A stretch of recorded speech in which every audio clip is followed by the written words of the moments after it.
Ya, sudah. Sudah ya Pak Edi. Ya, Pak Edi Pak. posisi di mana Pak Edi? Pak. Di Mojokerto ini, Pak. Oh Mojokerto. Iya ya, lebih cepat ya. Iya. Itunya selisih waktunya. Kalau di Jakarta tadi 15.25 baru sholat apa terdengar suara azan. Iya. Iya, mudah-mudahan di Aceh belum asar. Oh ya, nanti yang dari Aceh, nanti pada saat waktunya sholat boleh meninggalkan gym sebentar Pak untuk sholat. Mohon maaf ya, kita mengacunya di waktu Indonesia bagian Barat ini. Pak Andika sudah sholat asar Pak Andika? Nampaknya sudah ya. Oke, Bapak Ibu kita bisa mulai aja ya. Jadi nanti bagi yang apa di wilayah di luar waktu Indonesia bagian Barat, yang nanti tadi di Aceh katanya belum waktunya sholat asar, berarti nanti pada saat azan boleh meninggalkan Zoom sebentar untuk sholat asar ya Bapak Ibu, mohon maaf. Memang ini karena kita acuannya ke waktu Indonesia bagian Barat. Nanti yang lain bisa menyesuaikan jika memang harus meninggalkan Zoom sebentar untuk sholat asar boleh. Bapak Ibu sekalian, kita lanjutkan ya untuk materi JPA ini. Jadi masih ada 1,5 jam lagi sesi Ibu Aulia ini sampai dengan pukul 05. Mudah-mudahan bisa tersampaikan semua materinya dan cukup terpuaskan diskusinya. Silakan Ibu Aulia dilanjutkan. Baik, terima kasih banyak Pak Ustad. Saya izin melanjutkan untuk bisa materinya. Baik, Bapak Ibu, kita masih masih di kriteria kedua bahan ya. Masih cukup banyak yang akan kita bahas terkait dengan kriteria SJPH. Nanti jika ada pertanyaan yang belum terjawab oleh saya, silahkan tulis saja di kolom chat. Bapak Ibu tetap akan saya jawab ya. Nanti kalau banyak, nanti akan saya rangkum untuk saya informasikan melalui grup besar. Oke, sudah terlihat materi saya Bapak Ibu? Sudah, Bu. Sudah, Sudah Bu. ya, baik. Tadi kita sudah bahas persyaratan bahan sampai dengan poin kelima. Jadi poin 1 sampai 5 ini Bapak Ibu harus penuhi ya. Yang pertama mulai dari bahan itu wajib bersertifikat halal. Kemudian kita pastikan bahan tidak boleh berasal dari babi dan turunannya sampai dengan poin yang ke-H gitu ya. Kemudian kita pastikan sarana prasarananya itu halal declared atau tidak cari facility dengan yang haram gitu ya. Kita pastikan tidak bercampur dengan bahan haram atau najis ya. Nah, selanjutnya Bapak Ibu saya lanjutkan terkait persyaratan bahan dalam PPH poin ke-6 sampai dengan poin ke-9 ya. Yang pertama, yang keenam maaf, keenam bahan itu harus memenuhi persyaratan keamanan dan kesehatan sesuai dengan ketentuan peraturan perundang-undangan. Jadi tadi di awal sudah saya sampaikan bahwa produk yang akan disertifikasi halal itu tidak hanya kita melihat sisi kehalalannya saja, tapi sisi toyibnya pun juga harus dipastikan. Toyib kita lihat dari apa? Dari mutunya, dari kualitasnya, dari keamanan produknya. Tidak hanya terbatas keamanan pangan, tapi keamanan produknya ya, tidak hanya terbatas produk pangan saja, tapi baik obat dan kosmetik. Jika memang sudah ada larangan penggunaan bahan tersebut dari BPOM, maka tentunya tidak akan bisa disertifikasi halal ya. Kemudian kita pastikan juga dari sisi hygiene sanitasinya, Bapak Ibu ya, dari sisi kesehatannya pun juga harus dipastikan sesuai dengan ketentuan perundang-undangan yang berlaku. Kemudian terkait penggunaan mikroba dan produk mikrobial, kita pastikan harus sesuai dengan ketentuan. Nah, bahan mikrobial itu ketentuannya apa saja? Yang pertama, kita pastikan bahan mikrobial itu tidak menyebabkan infeksi dan tidak beracun ya pada manusia. Selanjutnya, Bapak Ibu, ini adalah titik kritisnya, Bapak Ibu. Ya, titik kritis produk mikrobial itu ada pada medianya. Kalau mikrobanya itu sebetulnya suci dan halal. Tapi yang menjadi titik kritis, yang berpotensi menjadi tidak halal itu karena medianya. Bagaimana mikroba itu ditumbuhkan, dikembangbiakan, gitu ya. Itu yang harus kita identifikasi, kita harus pastikan. Media pertumbuhan, kemudian media penyegaran, media perkembangbiakan, kemudian bahan tambahan atau bahan penolong yang dipergunakan untuk proses produk mikrobial tadi kita pastikan bukan berasal dari babi atau turunannya. Jika misalkan Bapak Ibu mikrobanya memang suci dan halal, tapi ternyata ditumbuhkan pada media, misalkan ditumbuhkan pada lambung babi, organ dalamnya babi, ya tentunya produk mikrobialnya menjadi tidak halal lagi. Tidak bisa kita kategorikan sebagai produk yang halal. Karena apa? Karena ditumbuhkan pada media dari sumber babi. Ya. Kemudian bahan mikroba yang diperoleh tanpa pemisahan dari media pertumbuhannya haruslah menggunakan bahan yang suci dan halal. Jadi kalau produk akhirnya dengan medianya itu menjadi satu kesatuan, tidak ada proses pemisahannya, maka harus dipastikan medianya itu harus yang suci dan halal, tidak boleh menggunakan media dari babi. Kemudian ada pun bahan mikrobial yang diperoleh dengan pemisahan dari media pertumbuhannya, ya, apabila media pertumbuhan itu menggunakan bahan yang haram dan najis selain babi dan turunannya, maka dalam tahapan proses selanjutnya bahan mikrobial tersebut harus melalui kaidah syar'i. Jadi kalau kita kategorikan produk mikrobial itu kan ada produk yang jadi satu antara produk akhir dengan medianya, ada juga Bapak Ibu produk akhir yang masih bisa dipisahkan prosesnya dengan medianya dengan produk akhirnya. Nah, jika masih ada proses pemisahan, ya, maka kita pastikan yang pertama medianya kita pastikan bukan dari babi dan turunannya. Yang kedua, kita pastikan Bapak Ibu ada proses pemisahannya. Untuk selanjutnya kita lakukan proses pensucian. Ya, kita sucikan supaya media yang najis tadi sudah disucikan. Pesertanya seperti itu. Selanjutnya, bahan mikrobial yang digunakan untuk membuat produk dengan metode rekayasa genetika, kita pastikan tidak disisipkan dengan gen manusia ataupun gen babi. Ya, jika produk rekayasa genetikanya nih contohnya, kenapa sih kok tempe sekarang itu harus halal? Ya kita tahu kedelainya itu sekarang semua impor hasil rekayasa genetika. Kita khawatirkan ada sisipan produk, sisipan gen dari babi atau gen dari yang diharamkan. Begitu Bapak Ibu. Nah, ini untuk rangkuman ketentuan produk bahan mikrobial, maaf ketentuan untuk kriteria bahan mikrobial ya. Ini ada 3, tadi sudah saya rangkum, Bapak Ibu, kita pastikan saja jika produk mikrobialnya itu tidak ada proses pemisahan, jadi satu antara produk akhir dengan media pertumbuhannya, seperti pada produk kecap, yogurt, tempe, tape, oncom, dan tauco, maka kita harus pastikan syarat media pertumbuhannya ini harus halal. Tidak boleh mikroba itu dikembangkan pada media yang diharamkan. Tidak boleh dikembangkan pada media yang berasal dari organ babi dan turunannya. Kemudian yang persyaratan kedua, apabila produk mikrobial itu diperoleh dengan pemisahan dari media pertumbuhannya, namun dalam tahapan proses selanjutnya ada proses pencucian secara syar'i, ya, maka kita harus pastikan juga media pertumbuhannya itu harus halal. Kemudian apabila bahan itu diperoleh dengan pemisahan dari media pertumbuhan dan dalam tahapan proses selanjutnya ada pencucian syar'i, Bapak Ibu, maka kita pastikan bahannya itu tidak berasal dari babi, tapi masih boleh menggunakan media yang najis. Jadi bingung nggak ya? Seperti ini.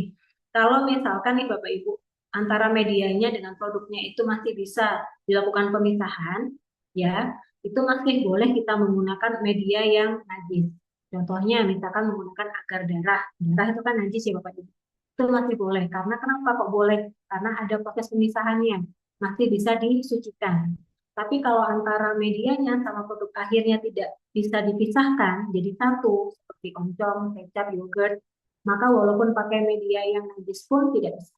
Itu ya Bapak Ibu ya. Oke, bagaimana cara atau syarat pensucian sesuai dengan ketentuan syar'i ya? Cara pensuciannya adalah dicuci dengan air sebanyak 2 kula atau setara dengan 270 liter sampai hilang warna dan bau najisnya. Dengan cara apa dicucinya? Bisa dituturkan, bisa juga direndam.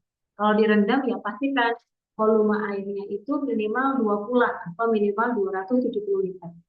Dicuci Bapak Ibu, baik itu dikucurkan atau direndam sampai hilang warna hingga bau najisnya. Kalau misalkan kita menggunakan media dari bahannya najis, kemudian kita sucikan ternyata masih berbau amis, ya harus kita sucikan ulang sampai hilang warna dan bau dari amis atau bahan dari najisnya. Gitu.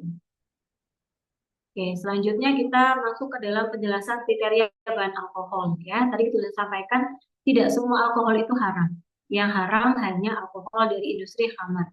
Ya, kalau alkohol dari industri khamar itu tidak boleh. Tapi kalau alkoholnya dari sumber yang lain, misalkan fermentasi dari singkong, dari jagung ya atau dari buah-buahan atau molasses itu diperbolehkan. Kemudian hasil samping industri hammer atau turunannya yang berbentuk padat ya, jadi sudah direaksikan begitu Bapak Ibu ya, sudah menjadi bentuk yang lain.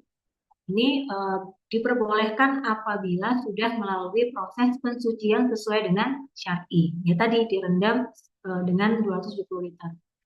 Selanjutnya hasil samping industri hammer atau turunannya Bapak Ibu, kita pastikan ya kalau hasil sampingnya ini masih hanya sebagai hasil samping murni, hanya didestilasi saja misalkan, tidak berubah menjadi senyawa yang baru, begitu ya, tidak berubah menjadi bentuk yang baru, ya, itu maka tidak boleh.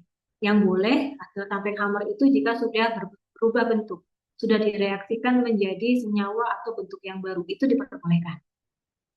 Kemudian ada batasannya Bapak Ibu untuk produk alkohol ya, kita bagi menjadi dua. Jadi produk makanan, obat dan kosmetik dan juga produk minuman. Kalau produk minuman itu ada batasan alkoholnya, harus kurang dari 0,5%. Tapi kalau untuk produk makanan, obat dan kosmetik tidak ada batasan persentase alkohol. Hanya harus dipastikan saja alkoholnya bukan dari industri khamar dan juga tidak membahayakan kesehatan. Tapi kalau produknya berupa minuman, itu ada batasannya Bapak Ibu, kurang dari 0,5%. Jadi contohnya misalkan Bapak Ibu ada produk teh kombucha, gitu ya. Nah, harus dipastikan, harus ada pemeriksaan secara berkala. Setiap shiftnya, setiap batchnya harus diukur, harus dipastikan, dicek di lab gitu ya. Kita pastikan kandungan akhir alkoholnya tidak melebihi dari 0,5%. Gitu. Tapi kalau untuk produk makanan, obat dan kosmetik ya tidak ada batasannya. Jadi misalkan sirup obat batuk mengandung alkohol.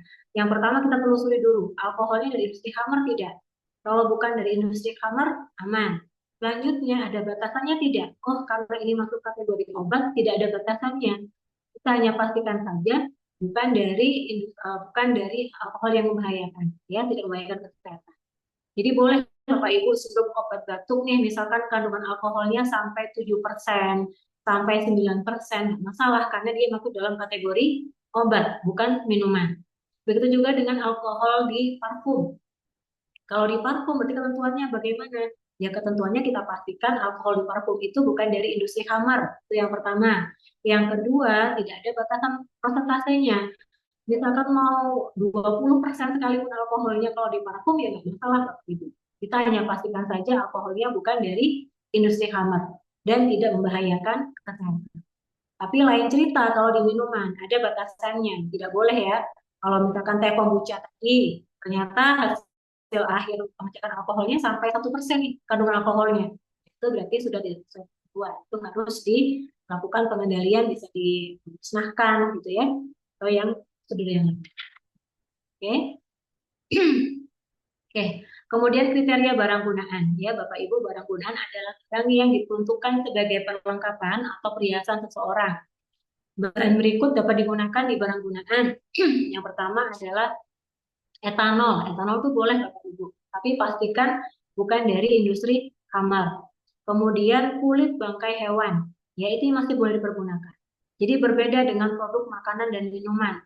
Kalau produk makanan, minuman, obat, dan kosmetik tidak boleh menggunakan dari bangkai. Tapi kalau barang gunaan ya kulitnya masih boleh walaupun tidak disembelih sesuai dengan syar'i, kulit bangkai hewan itu masih boleh dipergunakan Bapak Ibu. Tapi pastikan bukan dari anjing dan babi. Dan pastikan sudah melalui proses pensucian atau penyamakan. Jadi bedanya di situ. Jadi untuk Bapak Ibu dari barang gunaan, boleh nih Bapak Ibu misalkan sumber hewaninya itu misalkan tidak disembelih sesuai dengan syar'i, itu masih boleh asalkan bukan dari hewan babi, bukan dari anjing dan sudah melalui proses penyamakan. Ya, tapi kalau produk obat makanan minuman itu wajib harus dipastikan proses penyembelihannya. Oke. Ya, semoga bisa memahami ya perbedaannya. Selanjutnya, bulu, rambut, dan tanduk dari bangkai hewan halal, termasuk yang tidak disembelih secara dengan syar'i. Jadi boleh ya Bapak Ibu ya, jika barang gunaan atau produk gunaannya memanfaatkan bulu, rambut, atau tanduk ya dari hewan, nah itu masih diperbolehkan jika memanfaatkan dari bangkai, tidak disembelih itu masih boleh. Nah, ini adalah kriteria untuk penyamakan atau proses pensucian terhadap kulit hewan ya.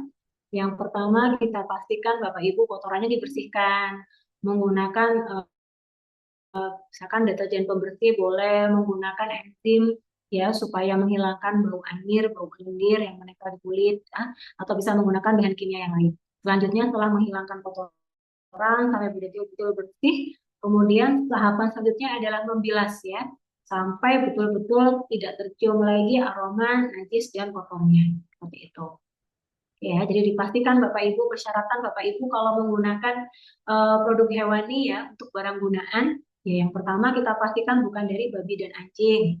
Kemudian boleh menggunakan bangkai hewan halal ya, tapi pastikan sudah melalui proses penyamakan. Oke, selanjutnya Bapak Ibu persyaratan bahan dalam BPH lain ya. Pelaku usaha harus memiliki dokumen pendukung. Yang paling valid adalah sertifikat halal ya. Kemudian pelaku usaha harus menjamin keabsahan dokumen pendukung, meliputi masa berlaku, lembaga penerbit, nomor sertifikat, dan kesesuaian dokumen. Jadi Bapak Ibu, sertifikat halal itu kan ada yang dikeluarkan oleh BPJPH di Indonesia, ada juga dikeluarkan oleh luar negeri, lembaga halal luar negeri. Kalau sertifikat halal yang di Indonesia dikeluarkan oleh BPJPH itu kan tidak ada masa berlakunya, ya. Tapi kalau sertifikat halal yang dikeluarkan oleh lembaga halal luar negeri itu ada masa berlakunya, Ibu. Ada yang umurnya 1 tahun, ada yang 2 tahun, ada juga yang 3 tahun. Nah, kita sebagai penyelia halal, kewajiban kita memeriksa masa berlakunya. Apakah dokumen sertifikat halal dari lembaga luar negeri itu masih berlaku tidak masa berlakunya, masih valid tidak? Jangan-jangan sudah expired 1 tahun yang lalu, ya. Nah, kita harus pastikan. Kemudian kita pastikan lembaga halal luar negerinya itu sudah bekerja sama, sudah FFA dengan BPJPH. Jadi jangan sampai kita gunakan lembaga halal luar negeri, sertifikat halal yang dikeluarkan oleh lembaga luar negeri, tapi ternyata belum FRA dengan BPJPH. Nanti tidak akan bisa lolos Bapak Ibu. Nanti pasti auditornya akan minta penggantian, gitu ya. Jadi yang pertama nih Bapak Ibu kalau menggunakan bahan impor, yang pertama kita cek dulu lembaga penerbit sertifikat halal apakah sudah FRA belum dengan BPJPH. Itu yang pertama sendiri. Kita lihat dari mana lembaga yang sudah MRA, kita bisa cek di website BPJPH. Ya, di situ ada 114 kalau tidak salah lembaga halal luar negeri yang sudah MRA dengan BPJPH. Selanjutnya, setelah kita memastikan lembaga tersebut MRA, yang kedua kita cek Bapak Ibu masa berlakunya. Masih berlaku tidak sertifikat halalnya? Karena ada umurnya, ada yang 1 tahun, ada yang 2 tahun, ada yang 3 tahun, tergantung lembaga penerbitnya. Nah, tugas kita memastikan, ya, masa berlakunya masih berlaku tidak sertifikat halalnya. Kemudian, Bapak Ibu, untuk dokumen sertifikat halal luar negeri yang sudah terregistrasi di BPJPH dan sudah habis masa berlaku sertifikat halal luar negerinya, itu masih dapat kita gunakan sebagai dokumen pendukung ya apabila bahan tersebut diproduksi pada masa berlakunya sertifikat. Ya, misalkan nih sertifikatnya expirednya Oktober 2027. Ya, ternyata bahannya itu masih diproduksi sebelum Oktober 2027. Itu berarti masih boleh ya. Kemudian, nah ini yang paling penting Bapak Ibu ya, pelaku usaha harus memiliki dokumen pendukung berupa alur proses produksi, komposisi produk, COE, atau dokumen pendukung lainnya terhadap bahan yang belum ada dalam ketentuan wajib bersertifikat halal atau tidak masuk ke dalam positive list. Jadi tadi saya sudah infokan, kalau bahan itu tidak masuk ke dalam KMA 748 dan tidak masuk ke dalam KMA 944 serta tidak ada di KMA 1360, maka Bapak Ibu boleh gunakan dokumen pendukung berupa ini. Berupa flowchart, berupa spesifikasi produk, berupa COE, berupa MSDS, itu masih boleh. Ya.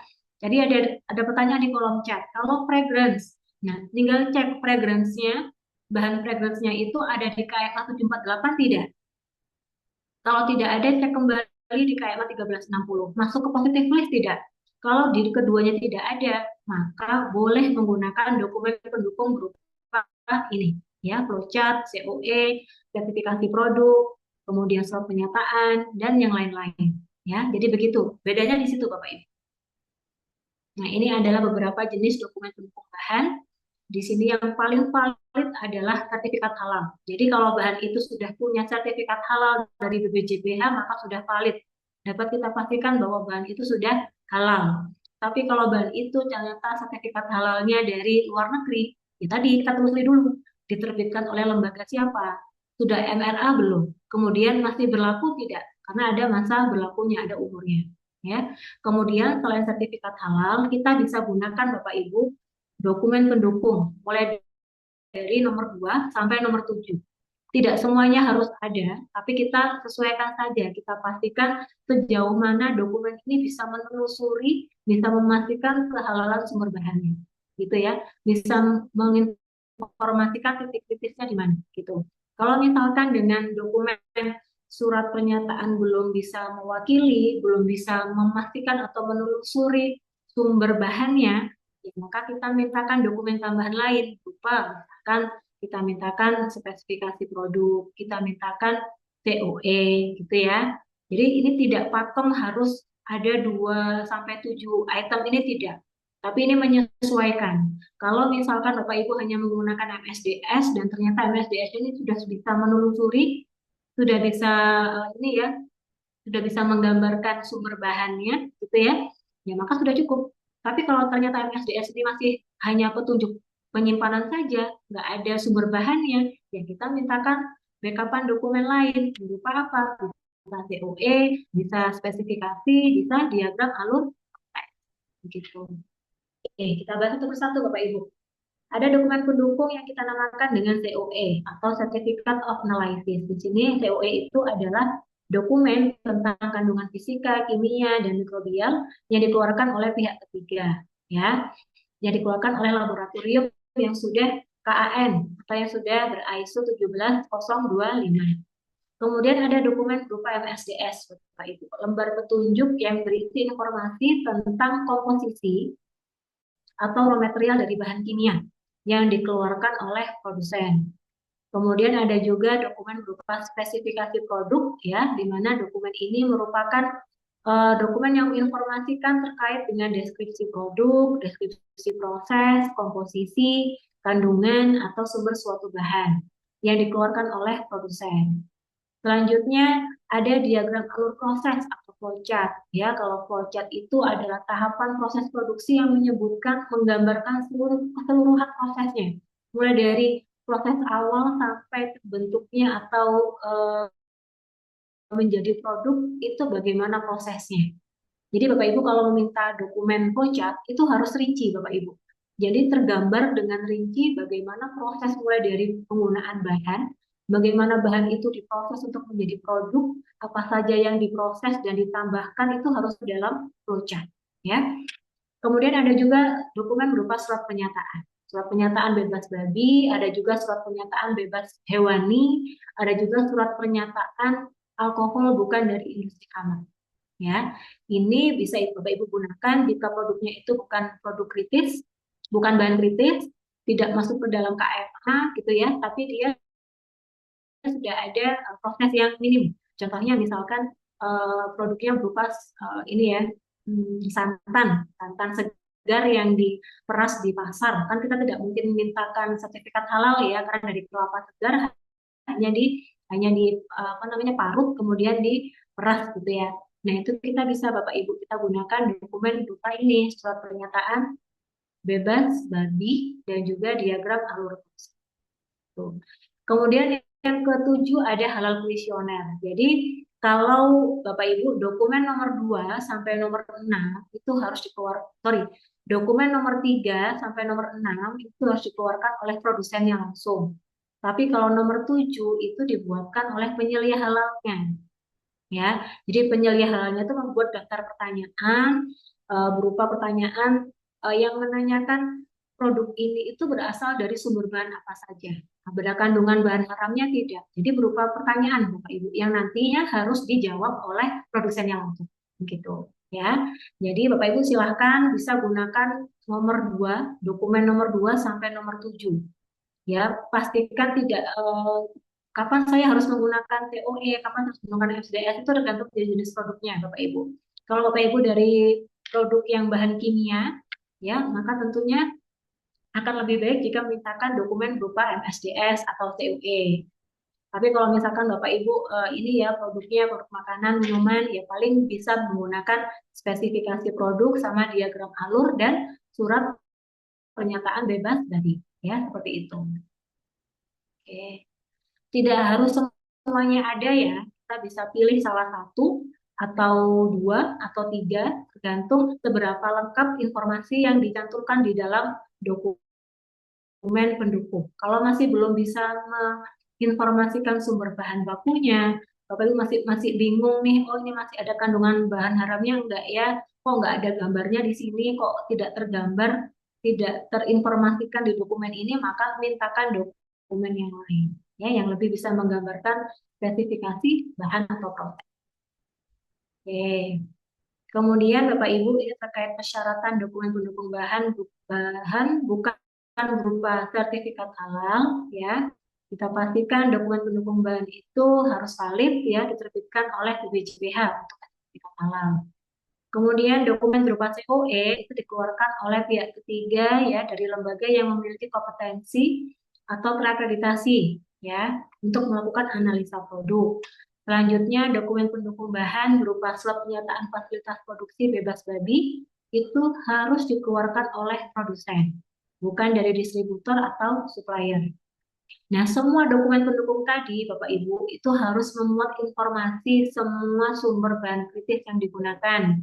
Kalau tadi ya saya bilang, kalau ternyata dokumen COA-nya itu nggak bisa nih, nggak ada informasi sumber bahan kritisnya, ya maka kita mintakan dokumen tambahan berupa spesifikasi bahan, berupa MSDS, gitu ya. Tapi kalau ternyata dari MSDS sudah bisa menggambarkan, sudah bisa menginformasikan semua bahan kritis, ya maka sudah cukup dari satu dokumen itu. Oke, ya. Oke, Bapak Ibu, ini cara untuk kita mencari validitas dokumen bahan, ya, validasi dari sertifikat halal. Kita tidak harus minta satu persatu ke produsen. Jadi kita tuh nggak harus minta sertifikat halalnya, Bapak Ibu. Kita nggak perlu minta bukti fisik sertifikat halal, tidak. Kita bisa cek saja, Bapak Ibu, untuk cek apakah bahan itu sudah sertifikat halal atau tidak. Kita masuk ke website ini. Kita masuk ke website bjph.halal.go.id. Ya, setelah masuk nanti tampilan pertama akan muncul tampilan seperti ini. Ya, nanti Bapak Ibu tinggal kalau misalkan mau cari lembaga halal luar negeri yang sudah MLA, ya, klik menu data LHR. Nah, kalau mau cari apakah bahan itu sudah bersertifikat halal, kita masukkan Bapak Ibu. Nah, produknya apa yang akan kita cari sertifikat halalnya? Contoh, misalkan kita mau cari nih, Bimoli itu sudah bersertifikat halal tidak ya? Kita tinggal ketik Bapak Ibu di kolom nama produk, tulis nama Bimoli. Nah, akan lebih mudah jika Bapak Ibu menambahkan nama produsennya siapa. Kenapa aku harus tambahkan? Karena ketika hanya mencantumkan nama merek, itu hasil pencariannya akan ratusan. Akan lebih mudah jika kita tambahkan dengan informasi nama pelaku usaha atau produsennya. Itu akan lebih mengerucut hasilnya. Setelah itu kita klik cari. Oke, jika muncul tampilan seperti ini, kita cek lagi nama bahannya, mereknya, produsennya sudah sesuai nggak? Kalau sudah sesuai, berarti kalau sudah ada di sini, berarti sudah jelas dia sudah memiliki sertifikat halal. Seperti itu Bapak Ibu. Tapi kalau misalkan nih, kita sudah coba masukkan nama produsennya, sudah benar mereknya, tapi kok nggak muncul di website ini, ya berarti dia belum bersertifikat halal. Seperti itu Bapak Ibu. Oke. Oke, ada pertanyaan, Bapak Ibu, singkat saja sebelum kita lanjut ke kriteria selanjutnya. Iya, Bu. Izin tanya ya, Bu. Iya, silakan. Perkenalkan, Oke, Ibu. saya Vicky dari PT Uniteri. Suaranya terdengar ya, Bu? Silakan, Ibu. Oke. Sebelumnya kan kami sempat mengurus sertifikat halal, Bu, di perusahaan sebelumnya. Nah, kebetulan produknya impor. Mhm. Untuk pabrikannya kan kami sudah halal ya, Bu. Halalnya juga Mhm. by LPH Indonesia. Nah, LPH, halalnya harus dari siapa, Bu? maksudnya audit halal untuk pabriknya dari Mhm. Indonesia, Bu. Oke, heeh. Eh, jadi kemarin sempat terkendala tuh ada beberapa bahan yang traceability-nya harus sampai ke supplier juga ya Bu, karena dari pabrik nih sudah menyediakan bahannya. Namun setelah itu sementara proses berjalan ternyata masih di tracking harus sampai supplier Bu. Nah, beberapa tuh mengalami kendala kayak misalkan kendala dari bahasa data dokumen-dokumennya, kemudian dari penerbitnya gitu-gitu Bu. Maksudnya mungkin apakah pertanyaannya adalah apakah kalau misalkan dokumen itu tidak ada alternatif lainnya Bu? Maksudnya misalkan dari em, kemarin kalau tidak salah dokumen COA apa MSDS gitu ya Bu. Apakah ada alternatifnya atau memang harus dokumen itu gitu Bu yang diminta? Oke, sebentar. Jadi tadi terkait dengan dokumen pendukung bahan ya. Saya kembali lagi ke materi tadi berarti Bapak Ibu. Contoh kalau misalkan kayak port free statement, apakah sudah cukup dari internal statement pabrik atau harus Iya, dari supplier atau gimana Ibu? oke. Oke, ya ini ya Bu ya. Jadi saya ulang kembali, Pak Ibu. Untuk dokumen pendukung nomor 3 sampai dengan nomor 6 itu harus dikeluarkan oleh produsen. Tidak boleh dikeluarkan oleh distributor atau supplier. Begitu ya Bu. Kalau dokumen berupa COE itu harus dikeluarkan oleh laboratorium yang sudah KAN atau sudah ber-ISO 17025. Kalau MSDS, spesifikasi, diagram alir, atau copy statement letter ya, itu harus dikeluarkan oleh produsennya. Begitu. Tidak boleh dikeluarkan oleh distributor atau supplier. Nah, kalau hal kuesioner itu dibuat oleh penyelia halal atau dibuat oleh perusahaan untuk dijawab oleh produsen. Begitu. Nah, Ibu, tadi kan pertanyaannya apakah harus TOA sama MSDS terus gitu ya? Ya, itu tergantung Bu dari ini. Tadi sudah saya sampaikan. Kita pastikan dokumen pendukung itu sudah memuat informasi semua sumber bahan kritisnya. Kalau ibu belum bisa memastikan apakah bahan itu ada kandungan haramnya atau dari unsur hewani misalkan, dari hewan apa, ya berarti masih belum valid dokumen pendukungnya. Mintakan tambahan dokumen lain sehingga bisa menjawab, bisa menginformasikan sumber bahan kritisnya. Begitu Bu. Kalau menurut Ibu, oh saya ini produknya berupa misalkan olahan daging. Supaya saya tahu dan menjawab kecurigaan saya ini bukan dari babi, ya saya tes di lab DNA babi gitu ya, ada unsur DNA babinya tidak. Kalau misalkan DNA babinya positif, berarti memang ada kandungan babinya. Kalau tidak ada, ya berarti dia bukan dari hewan haram. Tinggal kita mintakan dokumen pelengkap berupa misalkan surat pernyataan bebas babi atau juga dari dia ambil.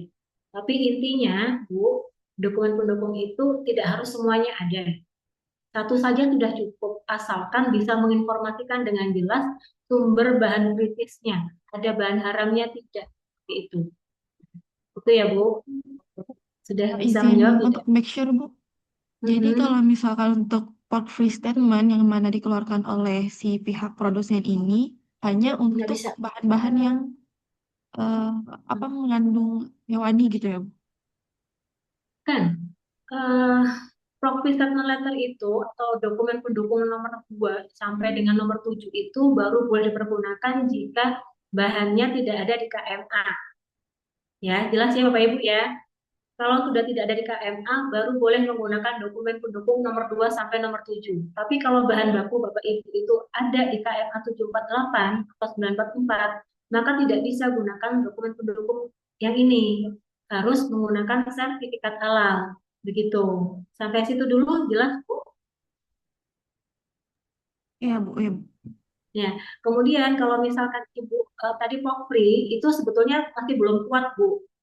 Kenapa? Prok itu kan hanya sekedar surat pernyataan saja, pernyataan dari produsen. Tapi kan masih belum bisa menggambarkan keseluruhan proses dan sumber bahan bakunya. Maka kalau prok Resettlement Letter itu harus ada dokumen penyerta lain. Bisa TOE, bisa MSDS, bisa spesifikasi, bisa flowchart. Tapi kalau tunggal POKRI saja kurang kuat Bu, apalagi itu dari luar negeri. Misalkan bahannya dari luar negeri. Terus ada dokumen penyerta lain yang bisa menginformasikan dengan jelas sumber bahan kritisnya, gitu Bu. Atau menggambarkan prosesnya seperti apa, gitu supaya auditor itu bisa menangkap nih celahnya. Sudah supaya bisa ini ya, kalau misalkan dokumen surat pernyataan saja kan masih ini ya Bu ya, masih kayak belum tergambar. Ini ada bahan haramnya nggak ya? ada titik kritisnya nggak ya, gitu kan? Seperti itu. Tapi kalau dilampirkan lagi dengan dokumen COE, ada dokumen spesifikasi, terus jelas di situ ada sumber bahannya apa aja, gitu ya. Maka ya sudah clear, gitu. Kalau memang tidak ada kandungan non halal, itu Bu. Masih bingung nggak? Kalau dari BPJPH sendiri, Bu, mempersyaratkan bahasa tertentu atau gimana? Misalkan contoh dokumennya, kemarin itu yang bermasalah dan misalkan dokumennya suppliernya dari misalkan Prancis, namun dokumennya mungkin berbahasa Australia gitu-gitu, Bu. Jadi harus ini ya, ngeling Bu. Contoh misalkan sertifikat halal dari luar negeri dikeluarkan oleh Ivanka. Ivanka kan dari Amerika, tapi ternyata produsennya di Prancis. Nah, itu juga nggak valid tuh Bu. Jadi harus apa ya? Harus ngeling, harus sama sesuai gitu. Oke, baik, makasih Ibu Aulia. Gitu. Masih jelas nggak atau masih bingung nggak? Udah. Hah? Gimana? Artinya memang harus dokumennya udah harus dipersiapkan dan dikolek sampai dicari Mm-mm. segitunya ya, Bu. Iya, tujuannya kan kalau misalkan dokumennya belum bersertifikat halal, kita harus ini Bu. Ibu gak jadi ini ya poin gede. Harus bisa memuat informasi semua sumber bahan kritis yang digunakan. Jadi tidak ada celah yang akan dipertanyakan oleh auditor. Jadi bahan itu tidak ada apa ya, tidak ada pertanyaan atau tidak ada keraguan apakah bahan itu ada unsur non halalnya atau tidak. Itu harus terjawab di dokumen pendukungnya. Begitu, Bu. Sih, Bu.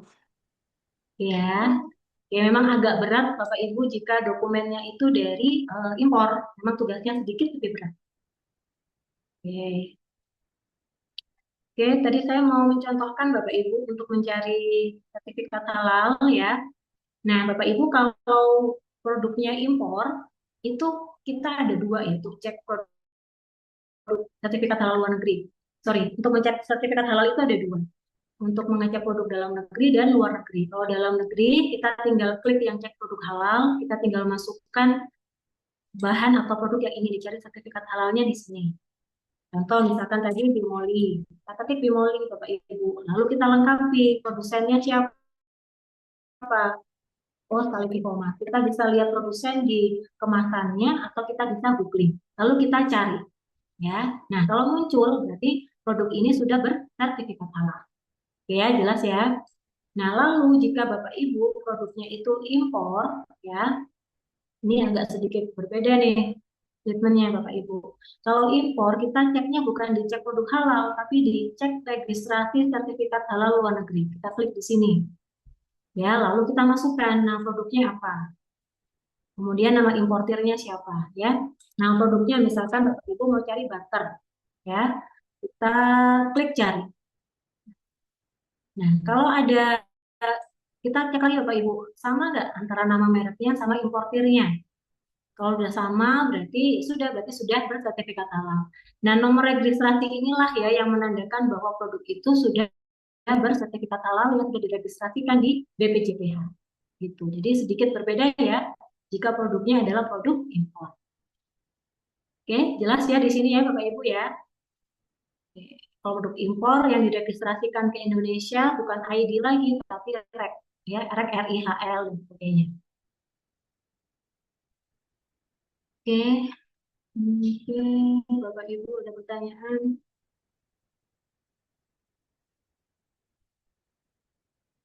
Dari Pak Raihan, bagaimana kalau kita beli bahan dari produsen tidak ada SH, COA tidak diberikan karena jumlah pembelian sedikit, apa boleh kita lampirkan tes lab bebas genetik non halal?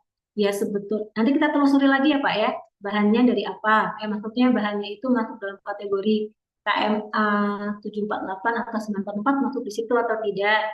Kemudian kita cek lagi di KMA 1360 ya. Kalau di ketiganya nggak ada, baru boleh kita menggunakan dokumen pendukung. Ya, kemudian kalau misalkan produsennya nggak suportif nih, kalau kita nggak memberikan dokumen atas permintaan kita, kalau perusahaannya mau mengeluarkan uang sendiri untuk tes lab, ya monggo nggak apa-apa. Begitu, begitu ya Pak Raihan. Atau Ibu nih, kayaknya Ibu Raihan ya. Kemudian Pak Sandi, Bagaimana dengan industri garment yang dimana sering menggunakan alkohol untuk membersihkan noda pada kain? Apakah atau cukup untuk dibersihkan saja? Jadi Pak Sandi Ramadan, ada ya, alkohol itu hanya ada dua ketentuan saja seperti yang saya infokan tadi. Kita pastikan alkoholnya bukan dari industri khamar, Pak. Jadi kalau untuk garment, Bapak harus cari alkohol yang bersertifikat halal atau alkoholnya dipastikan bukan dari industri khamar. Kita bisa mintakan surat pernyataan alkohol bukan dari industri khamar ke produsennya. Ya, selama alkoholnya itu bukan dari industri khamar, kalau untuk barang gunaan ya sudah aman, begitu Pak. Ya, yang ada batasannya itu hanya untuk produk minuman saja. Ada prosentasenya, kurang dari 0,5%. Oke, kemudian perusahaan kami bergerak dalam industri food packaging, gelas plastik, dan tutup plastik menggunakan bahan baku dari biji plastik. Oke, biji plastik itu masuk ke positive list, Bu. Ya, kita telusuri lagi di KMA 1360, tinggal identifikasi lagi biji plastiknya apa, polietilen atau polipropilen atau polistiren ya. Selama biji plastik resinnya murni dari itu berarti positif list. Tapi kalau dalam proses packagingnya, misalkan Ibu setelah di termo atau di ini ya dibentuk sheet kemudian ditambahkan master batch atau pewarna, nah itu beda lagi. Master batch-nya itu Bapak Ibu harus pastikan kehalalannya. Begitu, karena biasanya kalau di pewarna itu kan ada pelarutnya. Nah, biasanya pelarut kan dari alkohol. Nah, itu yang kita harus telusuri lagi, alkoholnya dari sumber apa. Begitu ya, Budian ya. Selama masih menggunakan resin asli, ya, misalkan bukan dari recycle, ya positif list. Tapi kalau dalam pembuatannya ada penambahan pewarna dan yang lain-lain, pengelastis dan yang lain-lain, ya maka harus dipastikan kehalalan dari bahan tambahannya tadi. Misalkan plastiknya ada laminasinya lagi, ya berarti bahan laminasinya itu kita harus pastikan juga kehalalannya. Tapi selama masih menggunakan resin atau biji plastik murni asli ya itu positif. Begitu ya Budian ya. Oke.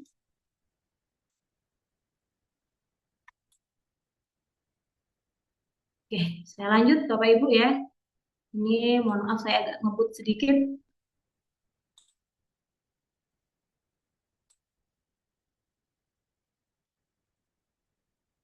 Oke, kita masuk ke dalam kriteria ketiga, proses produk halal ya. Nah, di kriteria ketiga ini adalah terkait dengan proses produk halal atau PPH. PPH di sini adalah rangkaian kegiatan untuk menjamin kehalalan produk, mencakup lingkup penyediaan bahan, kemudian pengolahan, penyimpanan, pengemasan, pendistribusian, penjualan, dan penyajian produk.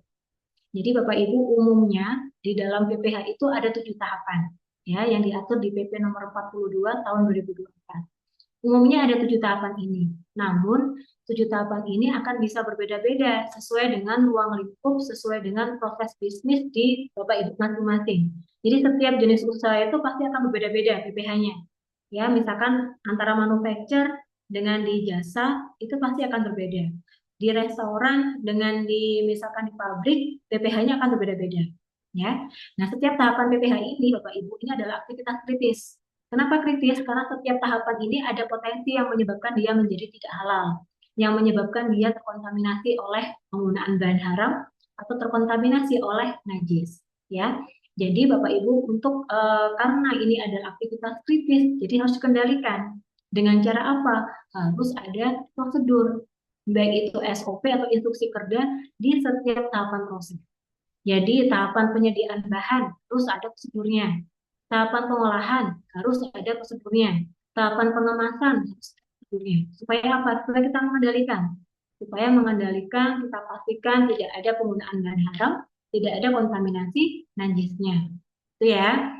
Nah, Bapak Ibu, ini nanti menyesuaikan. Contoh misalkan Bapak Ibu dari lingkup jasa penyembelihan, ya maka PPH-nya ya.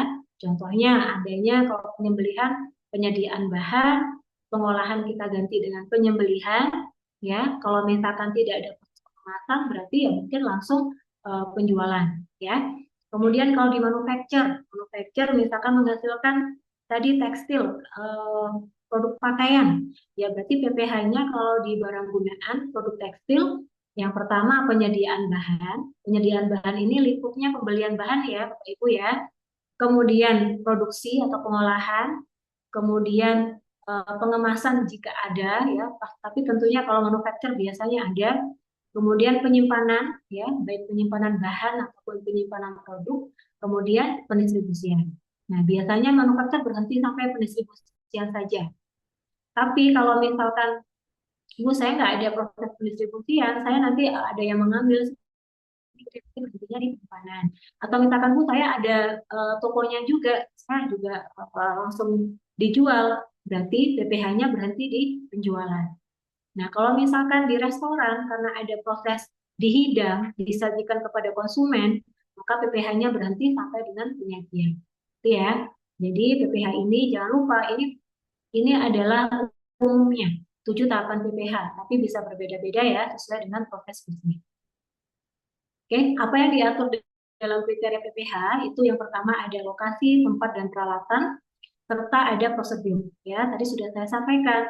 Karena aktivitas PPh ini merupakan aktivitas kritis, maka setiap tahapannya harus ada prosedurnya. Oke. Nah, coba kita bahas Bapak Ibu ya, apa yang diatur untuk PPh. Yang pertama mulai dari lokasi, tempat, dan alat proses produk halal. Yang pertama berarti pelaku usaha itu harus memisahkan lokasi, tempat, dan peralatan proses produk halal dengan yang tidak halal. Jadi harus terpisah, tidak boleh sharing facility. Jadi sarana untuk produk halal dengan produk non-halal itu harus betul-betul terpisah Bapak Ibu. Terpisah bangunannya, terpisah tempatnya, ya tidak boleh sharing facility. Kemudian kita pastikan Bapak Ibu, namanya kita mensertifikasi halal, lokasi itu kita harus perhatikan. Jangan sampai berdekatan dengan kandang hewan, misalkan. Kenapa kalau berdekatan sama kandang hewan? Baik itu misalkan kandang ayam, pastinya hamanya akan banyak, pasti akan banyak lalatnya. Kemudian bisa saja pasti akan banyak tikusnya. Nah, kalau tikus itu masuk ke sarana produksi kita, tentunya itu akan menjadi sumber najis Bapak Ibu kotorannya. Itu harus kita kendalikan ya, dan tidak terjadi hal seperti itu ke lingkungan atau tempat bangunan produksi kita itu pastikan lokasinya tidak berdekatan dengan misalkan tempat sumber najis begitu ya, tidak berdekatan dengan kandang hewan babi, tidak berdekatan dengan kandang hewan ayam dan yang lain-lain supaya mengantisipasi hal-hal potensi pencemaran najis. Kemudian kita harus pastikan hygiene sanitasinya, Bapak Ibu. Ya, kalau di halal itu tidak hanya berfokus halalnya saja, tapi hygiene sanitasinya juga kita harus kendalikan. Kita pastikan bangunannya bersih. Kalau di SPPG ya berarti ini ya Bapak Ibu ya tempat pengolahan dan pengolahannya itu berbeda terpisah, ya tidak bercampur dengan misalkan tidak berdekatan dengan misalkan toilet. Jadi harus terpisah Bapak Ibu. Kemudian alur masuk barang dengan alur keluarnya produk, kemudian dengan alurnya karyawan itu terpisah. Jadi zonasinya itu harus berbeda-beda, ya. Alurnya harus dibedakan, tidak ada cross kontaminasi seperti itu. Kemudian dipastikan ada sarana atau tempat pencucian khusus untuk peralatan produksi. Tidak, misalkan tidak dibersihkan bercampur dengan toilet, itu salah itu. Tidak akan bisa lolos sertifikasi halal jika seperti itu. Oke, ya. Pastikan bebas dari najis, pastikan bebas dari bahan tidak halal. Kemudian untuk jasa penyembelihan, kita pastikan Bapak Ibu lokasi penyembelihan hewan halal itu terpisah dengan yang hewan tidak halal. Jadi RPH-nya itu bangunannya tidak boleh jadi satu. Jadi harus terpisah mana bangunan atau ini ya tempat untuk menyembelih hewan halal dengan yang non halal itu harus terpisah. Baik itu sarana pembuangan limbahnya, kandangnya itu juga harus terpisah. Kemudian harus dipisahkan tempat dan peralatan ya. Tidak hanya tempat dan lokasinya saja, tapi peralatannya pun juga harus terpisah.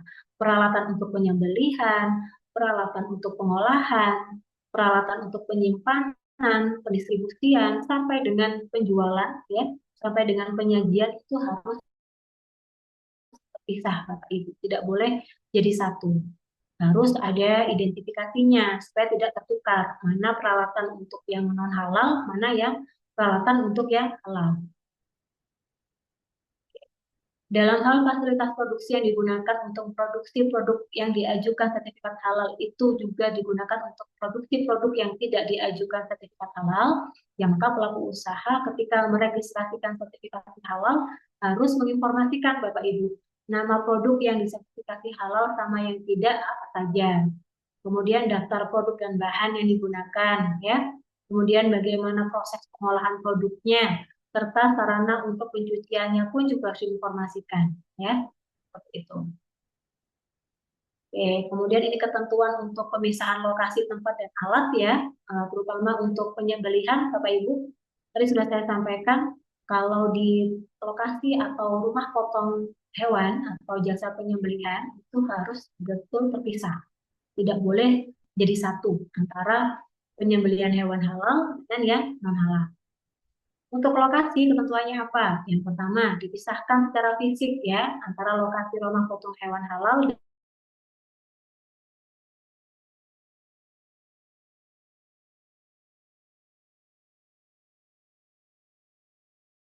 untuk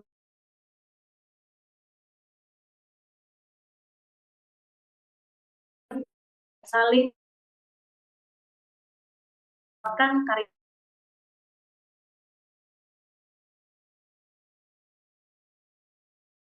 di bawah bapak ibu kan suatu bentuk. Nah, untuk harus dipisahkan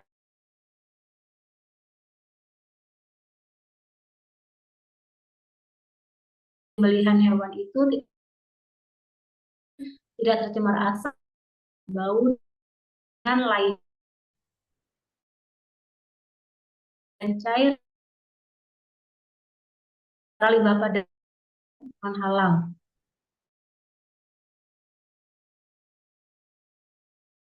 Ini berarti kita cek setelahnya tidak.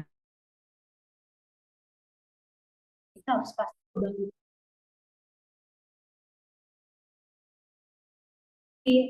gaganya hewan kita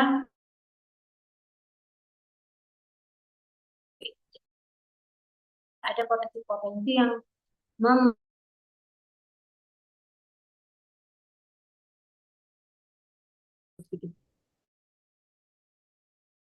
yang terpisah karkas atau daging ya dari penyimpanan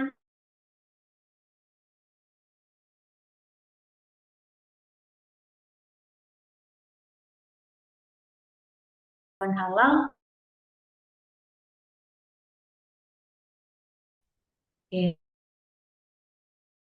tempat ya ini pun juga harus disediakan ya di misalkan bahkan ada halal dan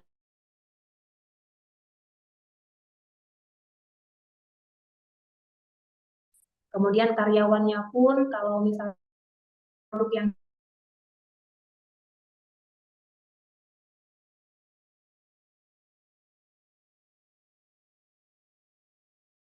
ukuran khusus itu dia juga saya tidak dengan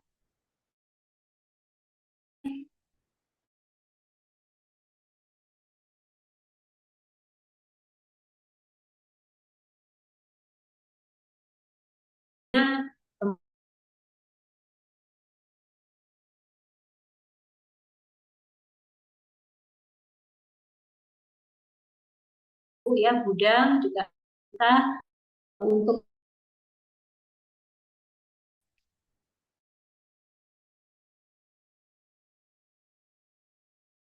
mana untuk menyimpan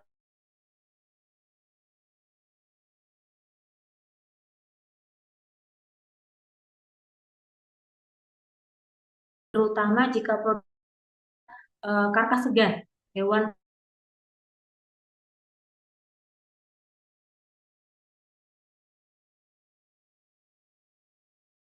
nggak bisa kita hanya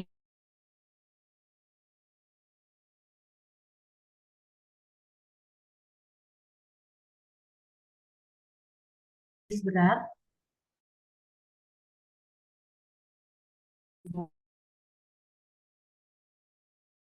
tempat penyembelihan halal ada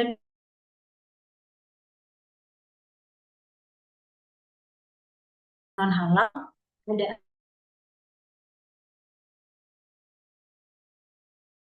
tidak boleh Bapak Ibu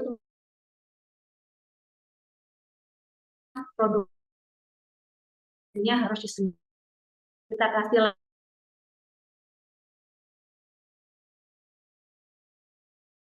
jalan retail yaitu menjual produk lainnya,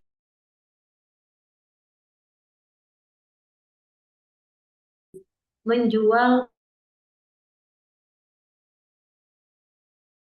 ya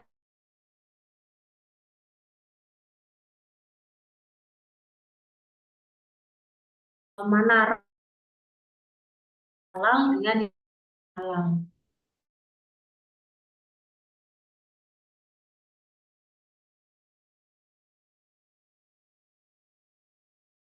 Dari tempat penerima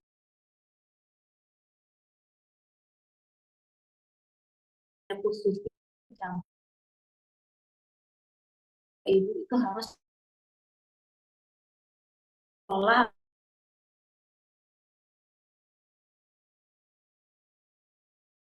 produk, masih boleh bahkan dirak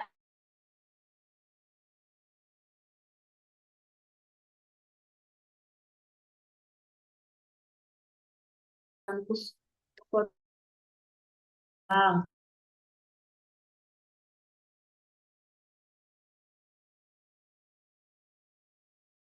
Halal jika akan maka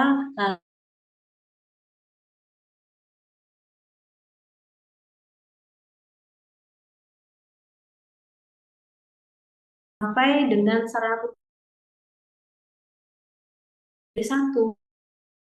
di outlet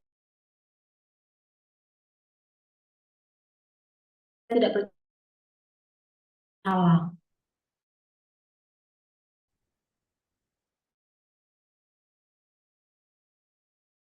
Itu sarana pembuatan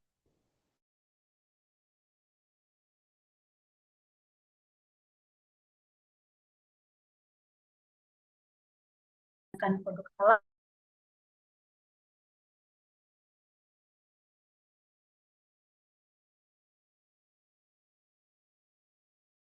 Untuk jadi itu restoran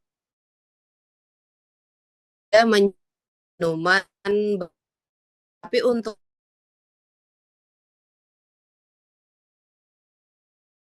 itu antara kanan gimana Bu? Restoran ya Bu ya, Bu.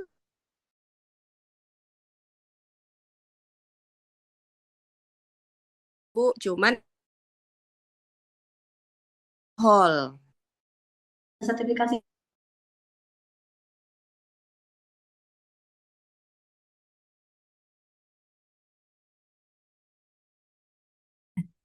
nah, ada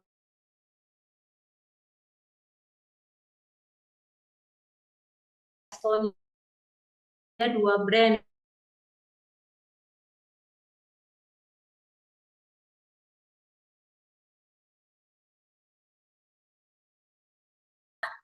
gitu ya.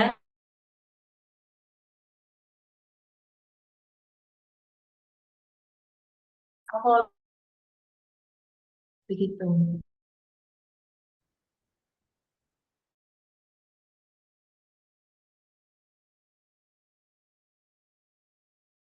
Itu berarti dia harus restoran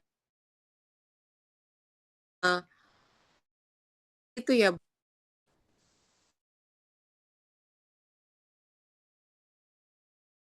Sertifikasi ya, tapi masih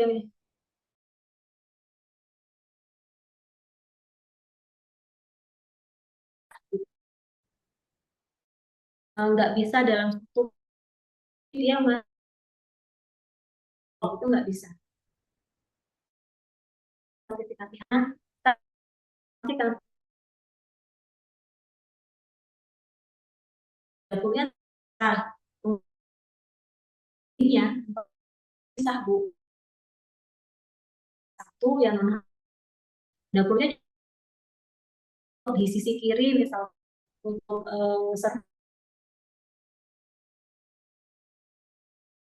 oleh pintu itu. Nah, jadi intinya kan harus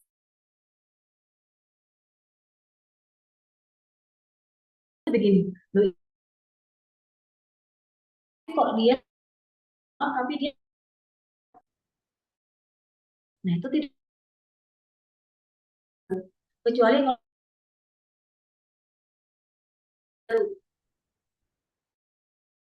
restorannya aja halal dengan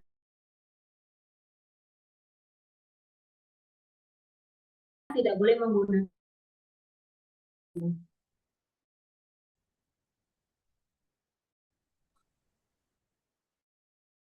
satu yang di tempatnya terpisah itu tadi